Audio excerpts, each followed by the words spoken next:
city stand.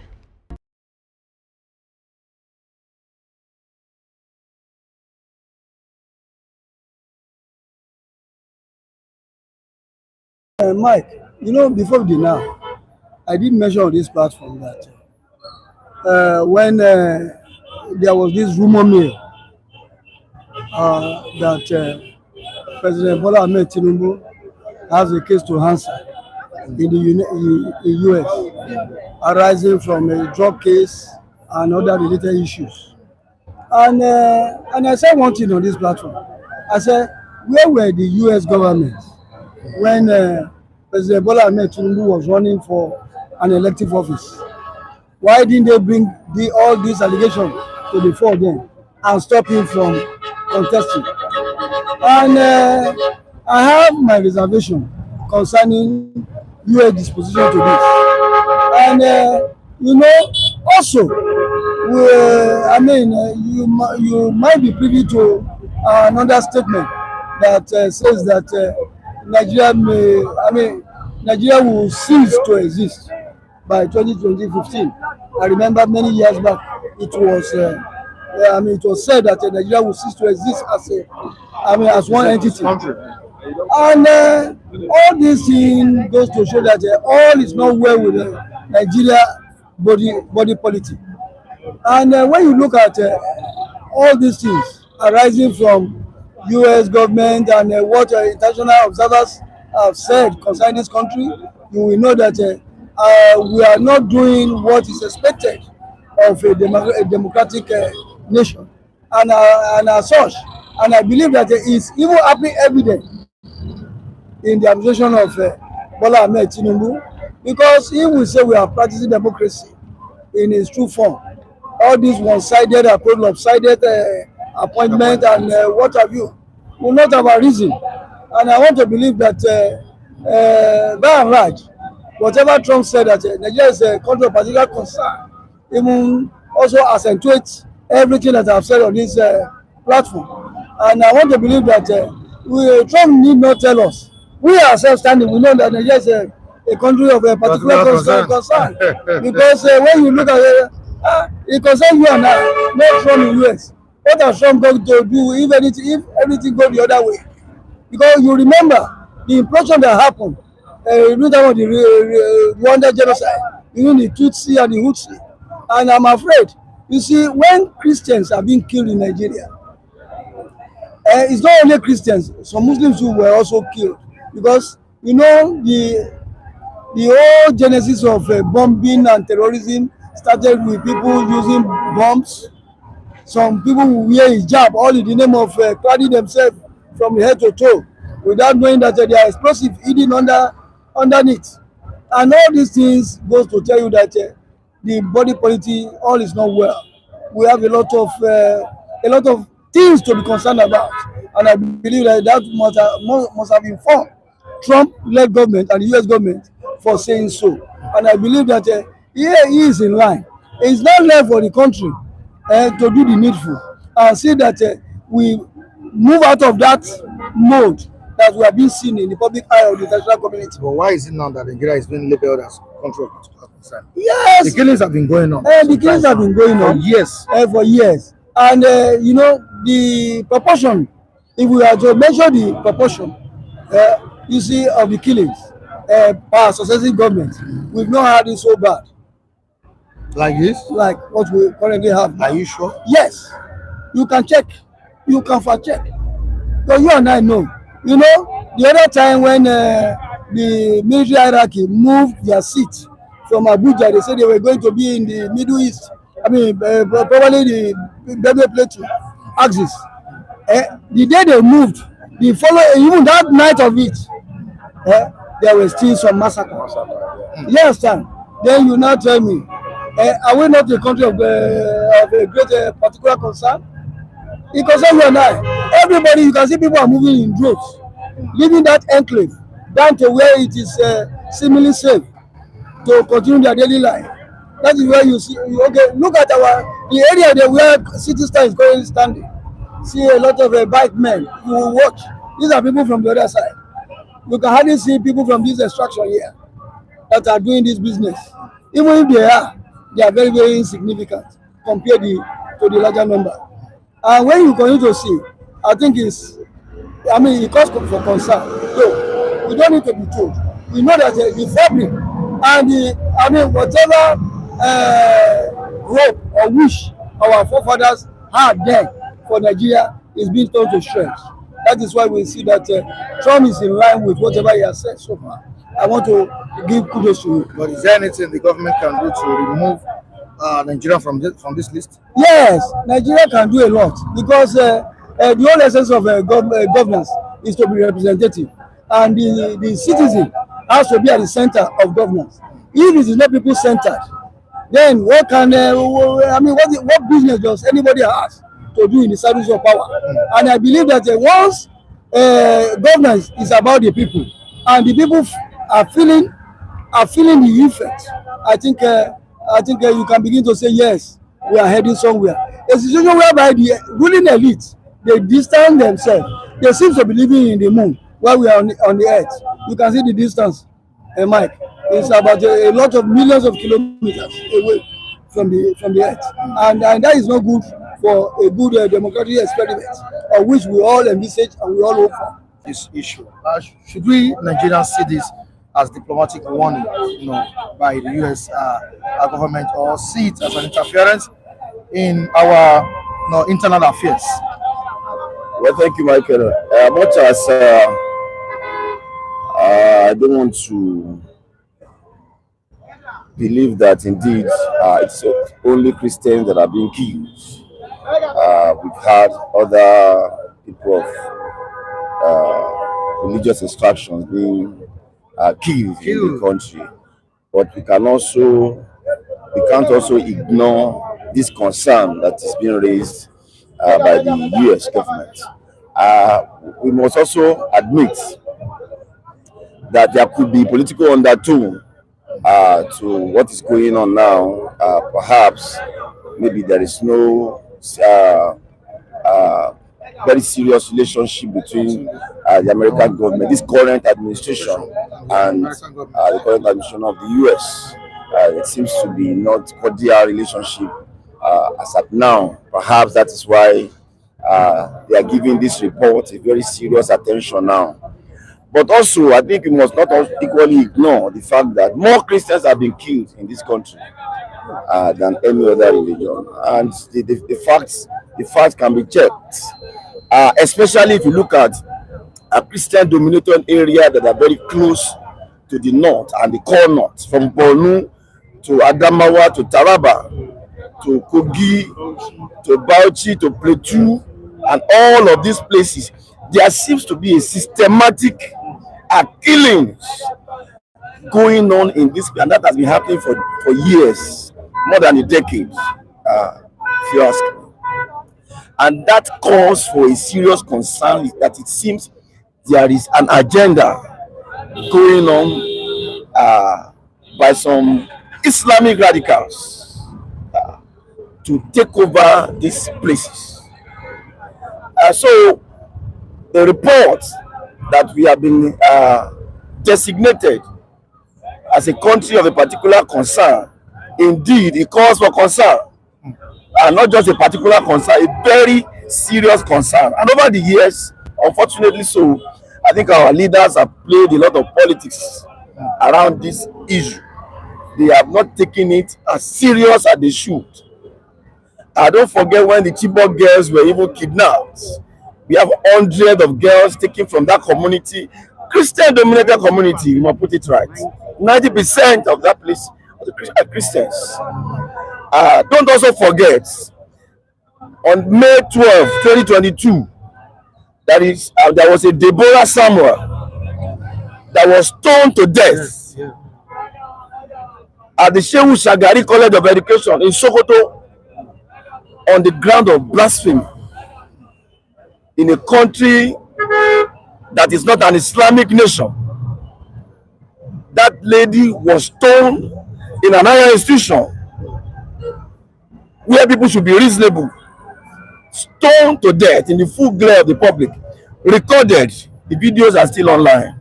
The faces of the people that murdered Deborah were shown. as I speak to you, none of these guys, I'm not aware that they were arrested, not prosecuted.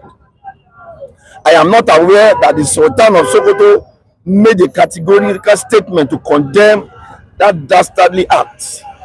So when you begin to see pockets of issues that are religiously inclined, that seems to be a ploy to attack the Christian community in Nigeria.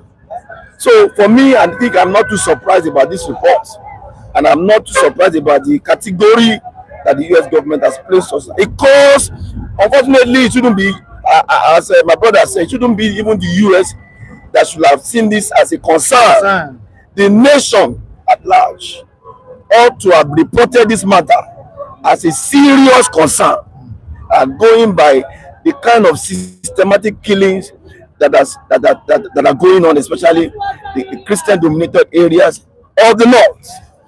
Don't forget the people of southern Kaduna, a Christian dominated areas as well, consistently been attacked over the years. And if you sum up all these attacks and the areas which don't forget, the thing is gradually moving down south, because government has decided to be irresponsible about this matter by taking it very serious. We don't even need the US to be telling us this. It's beginning to happen in a place like Kwara, just close by here. Now that we've been placed on watch list now, don't you think this could have implication on us? I mean, definitely, our relationship with the United States of America. Definitely, there are consequences for this designation. That will definitely be that we might likely have sanctions in certain areas. Some financial institutions might be stopped. Financial institutions that normally give aids to loans and all of that we have always been getting from those places have been stopped. Officials within our cabinet, top government officials can be sanctioned, can be banned, and all of that. All those sanctions might call, and my pain is that the ripple effect might also get into investors. It may affect investors from really coming down with their funds. Those that are planned to invest in the nation, having this kind of damning report, generally is not too good for our image. Just stated the ripple effects of the decision of President Trump. What about military cooperation? Don't you think it's going to affect us? About trade? Definitely it will affect us, because Nigeria has always been known to have bilateral relationship with the United States government and other Western powers. But United States as a country stand at a very vantage position when it comes to international affairs. Nigeria being blacklisted now is going to have a lot of dear consequences on every other sectors too. Because when you look at US, who wouldn't want to do business with US, knowing that they are the police man of the world? And coming from that point of view, you will see that even though if they clamp down on Nigeria, indirectly, I believe it will also favor this country. Maybe it will make the leaders to sit tight, and see that because we live in a world that no man is an island, and there can always be, you remember before the now that Nigeria, especially led by President Bola Ahmed Tinubu, was trying to cut the BRICS, and the BRICS is just an agglomeration of some countries, third world countries that are developing. You can't compare whatever they want to bring to the table with what will come from the world powers led by the United States of America. And when you look at that kind of position, you will see that Nigeria stands to lose at the end of the day. But indirectly, you see the money, our collective patrimony that is being expended on jamboree travels and other activities, will show will be redirected to other things that will be used in the home. Because that's, I'm talking from the management point of view, economic point of view, because all these people, they've always been going with a lot of large entourage, all in the name of they are going for seminar, they are going for this. I think all of them will say, okay, I'm going to US. When it comes to US as a destination, all the family members, the kitchen cabinet and everything, they will all be giving visas, they will go. At whose expense? As you and I expense, because these are collective patrimony that is being filtered away and with nothing to show on board. And if US is coming to clamp down on this government, I think it's a well-deserved, action move. Okay, but should religious leaders reject the statement of Trump or welcome it? You see, before the now, there was a time, I don't know, Mike, it was said that I'm only trying to bring the PFM position, Pentecostal Fellowship Association of Nigeria, on the genocide and the killings of Christians in particular areas of the north and the middle belt. They said that at the time PFM raised a statement that Christians too should rise up and defend themselves. Mm-hmm. You understand? Yeah. If it's coming from that body, you should know that that is a religious body. You know that a call for concern. It has reached a crescendo whereby the Christian body to have come out to issue out a statement regarding to all these killings here and there without the government at the center doing the needful to nip it in the bud once and for all. It shows that it's of particular concern to the religious leader. But also, I want to believe that apart from the religious leader, they are just, there are some people, they are neither here nor there. They don't belong to any religion. They also have their own concerns too, as a citizen of this country. And I believe that whatever must have happened on the part of religious leaders by saying that this thing has gotten to a boiling point of which we have to do something, I think it's not in order to say we should resort to ourselves defense. And also, I want to give an allusion to the fact that the elsewhere chief of defense staff, Mr. Musa, once said that we should also employ skills in martial arts. I don't know when last you even had a skill in kung fu or karate, but today I can't even know whether I can still throw my punch because I am a bit weakened. I cannot compare myself to 20 or 10 years back when I used to be very, very active. But now, resorting to learning martial arts and everything, I think it's going to be a tall order for me. Gently, is there any way this will affect Tinubu's re-election? Well, unfortunately, we may not see that happen. We may not really see the effect of these reports on our elections. Just the way opinion polls don't matter in our country. I don't know if you have observed that. Opinion poll, we always go contrary to the actual poll most of the time. So it may not really affect the outcome of our election. But for me, I think it calls for very, very serious concern. I was checking the other time, within the last 10 years, despite the fact that we do not have a comprehensive or detailed data for what is available from what I checked, we have lost over 62 to 70,000 Christians in the last 10 years. And I think that is huge. If that is not genocidal enough, I wonder what else would. Genocide is not until those people are killed in one day or in one sweep. When you see a systematic killing, as we have seen, especially in all these states that I've mentioned earlier, then government, I expect government to have acted even long before this report. Each time I hear Benue, the only thing that easily comes to mind is killings. Each time I hear Plateau, I wonder how people sleep in those states. Personally, I do wonder how they sleep in those states. And this, I think, that has happened for decades. And governments, we just talk about it, and we move on as if nothing has happened. So I don't see it affecting the 2027 election that much. May not, because of the kind of politics we play. Our electionary process is still not good enough. in terms of transparency, accountability, putting an end to vote buying and other malpractices that characterize our elections.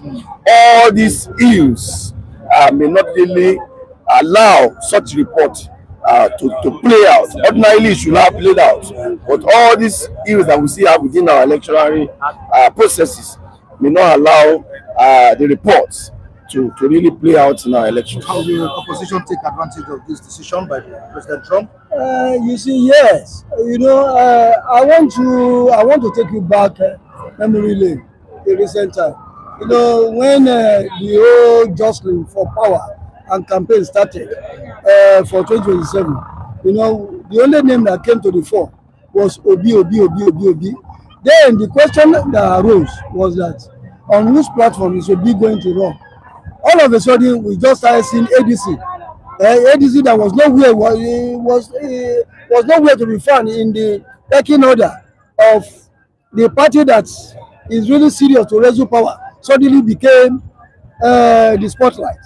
And when you continue to look at all these things, you know that there must have been some kind of underlining moves by some powerful people.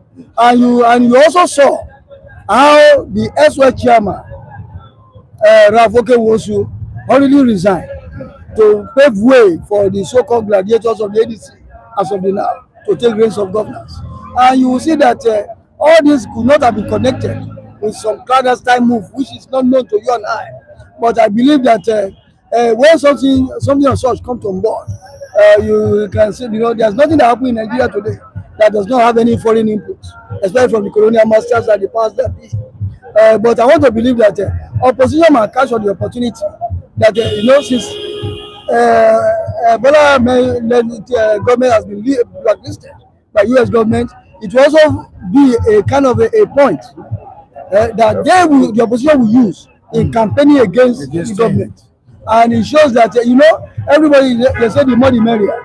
In international relations or marketing, you need more people. There's whereby you continue to explain minuses, especially a big fish like the United States of America. You know what that one portends.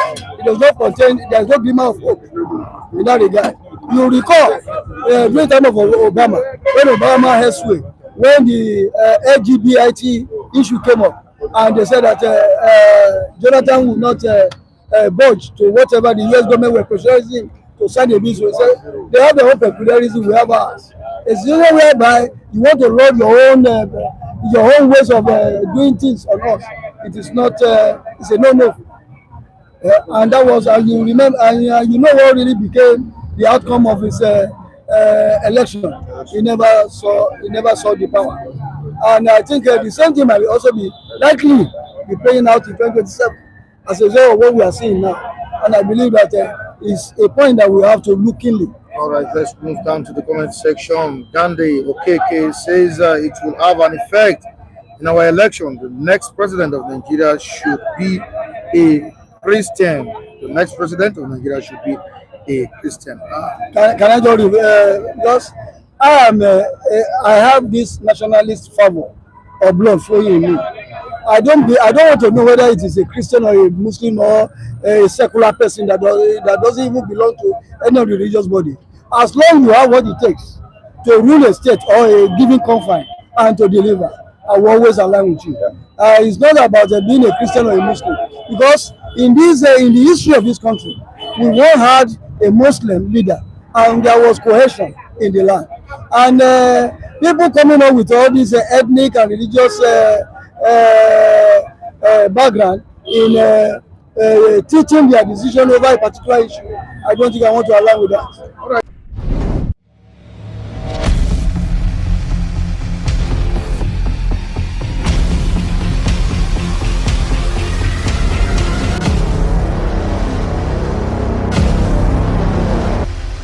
City Stand.